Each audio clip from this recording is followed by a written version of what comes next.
आपका यूनिक प्रज्ञान यूट्यूब परिवार में मैं प्रज्ञान सर हार्दिक स्वागत करता हूं, वंदन करता हूं, अभिनंदन करता हूं। प्यारे साथियों, पाठचर्या होने वाली है काफी महत्वपूर्ण, क्योंकि विहंगम दृष्टि अध्ययन श्रृंखला में हम लोग केवल उन महत्वपूर्ण तथ्यों पर चर्चा करते हैं जो परीक्षा की दृष्टि से काफी इंपॉर्टेंट तथ्य होते हैं। साथियों, तो आज की इस पाठचर्या को प्रारंभ करें इससे पूर्व अगर वीडियो को पहली बार देख रहे हैं तो आज चैनल पर नए हैं तो कृपया चैनल को सब्सक्राइब, वीडियो को लाइक और शेयर करना बिल्कुल ना भूलें। तो बिना समय गंवाए प्रारंभ करेंगे पाठचर्या और देखेंगे आज की पाठचर्या का अध्ययन बिंदु। भूले बिसरे चित्र 1959 ईस्वी की प्रकाशित रचना भगवती चरण वर्मा की का उपन्यास है।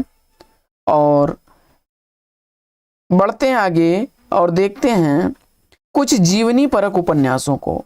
अमृतलाल नागर द्वारा लिखा गया सूरदास जी के जीवन पर आधारित खंजन नयन उपन्यास 1981 ईस्वी का प्रकाशित उपन्यास है।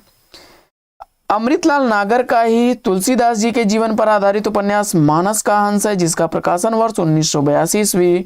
वहीं गांधी जी के जीवन पर गिरिराज किशोर द्वारा लिखा गया 1999 ईस्वी का पहला गिरमिटिया उपन्यास जीवनी पर आधारित उपन्यास। इसके अलावा भारती का सपूत भारतेंदु जी के जीवन पर रांगे राघव द्वारा लिखा गया 1954 ईस्वी का प्रकाशित जीवनी परक उपन्यास। शरद चंद्र चटर्जी के जीवन पर आधारित विष्णु प्रभाकर द्वारा लिखा गया आवारा मसीहा 1974 ईस्वी का जीवनी परक उपन्यास। गौतम बुद्ध के जीवन पर चारिका 1958 ईस्वी का प्रकाशित उपन्यास है, जो शांति प्रिय द्विवेदी जी द्वारा लिखा गया है। बढ़ते हैं आगे और आगे हम लोग देख लेते हैं यशपाल के लिखे गए कुछ उपन्यासों को। तो इनका बड़ा चर्चित कथन एक है कि इतिहास विश्वास की नहीं विश्लेषण की वस्तु है, और ये मार्क्सवादी कथाकार हैं। ये चंद्रशेखर आजाद के दाहिना हाथ माने जाते थे। इनके द्वारा लिखे गए कुछ उपन्यासों में दादा कामरेड 1941 ईस्वी का प्रकाशित उपन्यास है। दादा के रूप में चंद्रशेखर आजाद तथा कामरेड के रूप में हरीश नाम से स्वयं यशपाल जी हैं। देशद्रोही 1942 ईस्वी की क्रांति पर आधारित 1943 ईस्वी में लिखा गया है। दिव्या स्त्री शोषण पर आधारित 1945 ईस्वी का उपन्यास पार्टी कामरेड। गीता और पदुमलाल भांवरिया जिसके पात्र हैं 1946 ईस्वी का प्रमुख उपन्यास है। मनुष्य के रूप में 1949 ईस्वी का प्रकाशित उपन्यास। वहीं अमिता 1956 ईस्वी का प्रकाशित उपन्यास है। सम्राट अशोक द्वारा कलिंग विजय तथा हृदय परिवर्तन पर आधारित यह उपन्यास है। वहीं झूठा सच 2 भागों में विभक्त, पहला भाग 1958 ईस्वी में और दूसरा भाग 1960 ईस्वी में प्रकाशित हुआ। पहला भाग वतन और देश के लिए तथा दूसरा भाग देश के भविष्य शीर्षक से प्रकाशित है, जिसका केंद्र क्रमशः लाहौर और जालंधर है। 12 घंटे उपन्यास 1963 ईस्वी का प्रकाशित विनी एवं फेंटम नामक काल्पनिक प्रेम कथा पर आधारित उपन्यास है। अप्सरा का श्राप 1965 ईस्वी का प्रकाशित ऐतिहासिक पौराणिक उपन्यास है, जिसमें शकुंतला तथा दुष्यंत कथा जिसके केंद्र में है। क्यों फंसे 1968 ईस्वी का उपन्यास है। काम वासना पर आधारित उपन्यास है, जिसमें नारी मुक्ति तथा उसकी स्वतंत्रता का वर्णन है। मेरी तेरी उसकी बात 1974 ईस्वी की प्रकाशित रचना स्वाधीनता आंदोलन से स्वतंत्रता प्राप्ति तक भारतीय समाज व राजनीतिक चित्रण को प्रदर्शित करने वाला उपन्यास है। इसके बाद बढ़ते हैं आगे और एक रचनाकार को देख लेते हैं, रामचरित उपाध्याय जी को।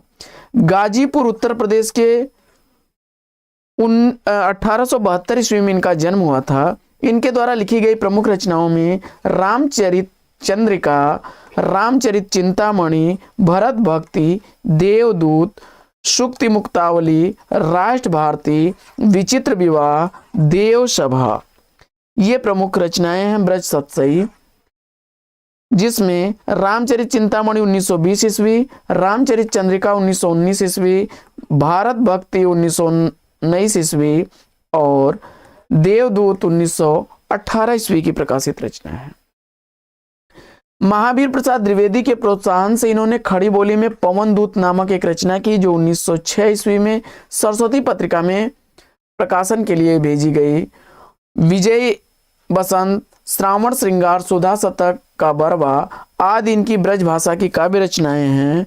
वहीं ब्रज की विदाई तथा सभ्य समालोचक इनकी चर्चित कविताएं हैं।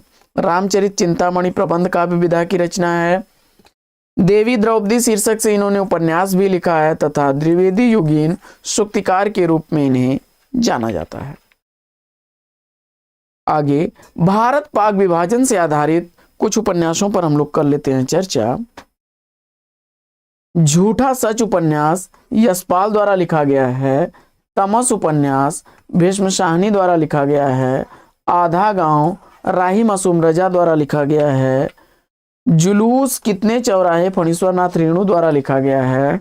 लौटे हुए मुसाफिर कमलेश्वर द्वारा लिखा गया है। छाकों की वापसी बदी उजम्मा द्वारा लिखा गया है और नष्ट नीण उषा देवी मित्रा द्वारा लिखा गया है। कठपुतली देवेंद्र सत्यार्थी द्वारा लिखा गया है। और बढ़ते हैं आगे, देख लेते हैं प्रभा खेतान जी के कुछ प्रमुख उपन्यासों को। आओ पेपे घर चलें 1990 ईस्वी की प्रकाशित रचना। तालाबंदी 1991 ईस्वी की प्रकाशित रचना।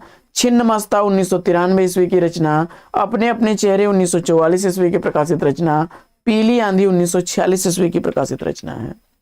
पीली आंधी को 1997 ईस्वी का प्रकाशित रचना मधुरेश मानते हैं।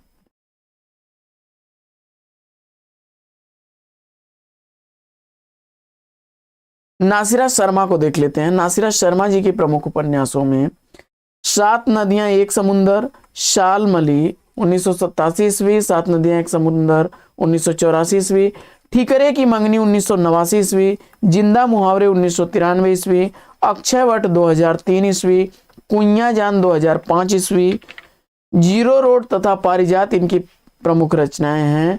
मधुरेश इनकी रचना सात नदियां एक समुंदर को 1985 ईस्वी मानते हैं।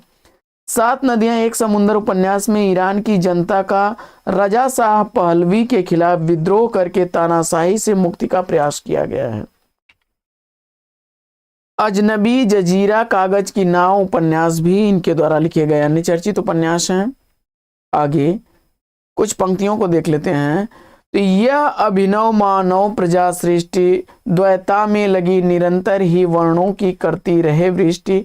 यह पंक्तियां जयशंकर प्रसाद के महाकाव्य कामायनी की पंक्तियां 1936 ईस्वी की 8वें सर्ग इड़ा सर्ग से अवतरित पंक्तियां हैं। इसके अलावा कामायनी से कुछ अन्य पंक्तियों को देखते हैं। उधर गरजती सिंधु लहरियां कुटिल काल की जालों से चिंता सर्ग से अवतरित पंक्तियां हैं। वहीं उषा सुनहले तीर बरसती जय लक्ष्मी सी उदत हुई आशा सर्ग से अवतरित पंक्तियां हैं। और एक तुम यह विस्तृत भूखंड प्रकृति वैभव से भरा अमन श्रद्धा सर्ग से अवतरित पंक्तियां हैं। वहीं मधुमय बसंत जीवन वन के बाद अंतरिक्ष की लहरों में काम सर्ग से अवतरित पंक्तियां हैं। कोमल किसलय के अंचल में नन्ही कलिका ज्यों छिपती सी लज्जा सर्ग की अवतरित पंक्तियां हैं। वहीं सुनती हूं एक मनस्वी था वहां एक दिन आया आनंद सर की पंक्तियां हैं। जयशंकर प्रसाद का काव्य संग्रह है वन मिलन 1909 ईस्वी का, कानन कुसुम 1913 ईस्वी, चित्राधार 1918 ईस्वी और लहर 1933 ईस्वी की प्रकाशित रचना है। आगे कुछ आलोचना ग्रंथों को देख लेते हैं। भाषा और संवेदना, यह आलोचनात्मक रचना राम स्वरूप चतुर्वेदी जी की 1964 ईस्वी की प्रकाशित रचना है। वहीं हिंदी नवलेखन 1960 ईस्वी की प्रकाशित रचना है। प्रसाद निराला गे 1989 ईस्वी की, कविता का पक्ष 1949 ईस्वी, भक्ति काव्य यात्रा 2002 ईस्वी की प्रकाशित राम स्वरूप चतुर्वेदी की रचनाएं हैं।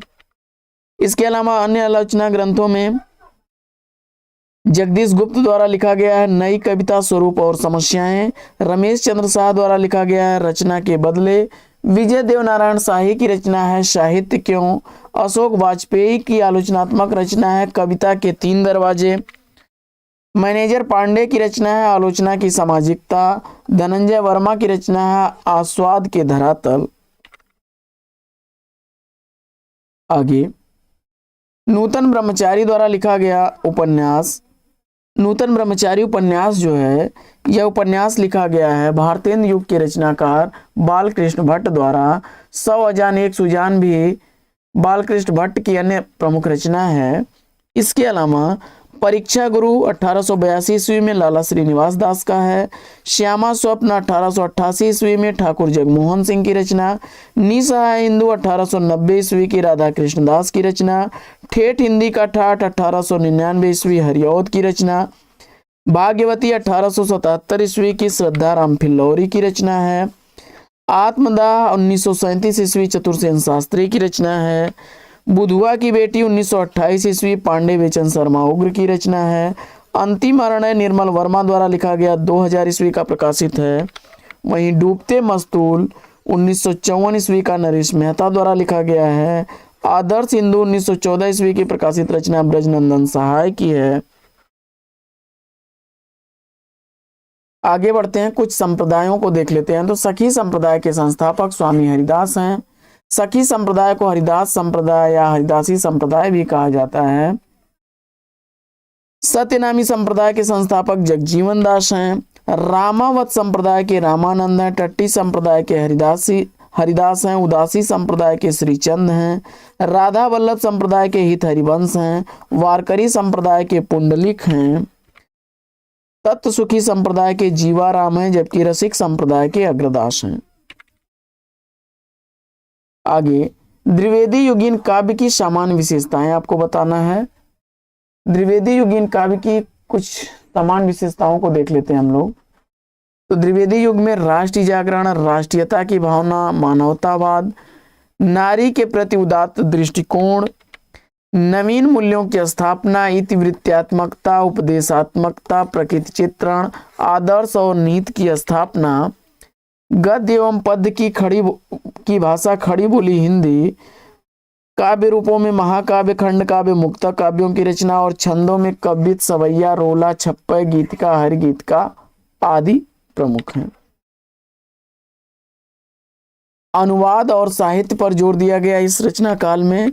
गद्य एवं पद्य की भाषा का एकीकरण हुआ। भाषाई अनुशासन बढ़ा। द्विवेदी युग से काव्य को रूढ़ियों से मुक्ति मिली और स्वदेशाभिमान की भावना जगी। तो साथियों, आज की यह विहंगम दृष्टि लेगी यहीं पर विराम। वीडियो अगर अच्छा लगा हो तो लाइक और शेयर कर दीजिएगा। चैनल पर पहली बार होंगे तो चैनल को सब्सक्राइब कर लीजिएगा। फिर मिलते हैं आपसे अगले वीडियो में एक नए प्रकरण, एक नया टॉपिक, एक नए अंदाज में। तब तक के लिए लेंगे आपसे विदा। आपका जीवन मंगलमय हो। Best wishes best of luck. जय हिंद साथियों।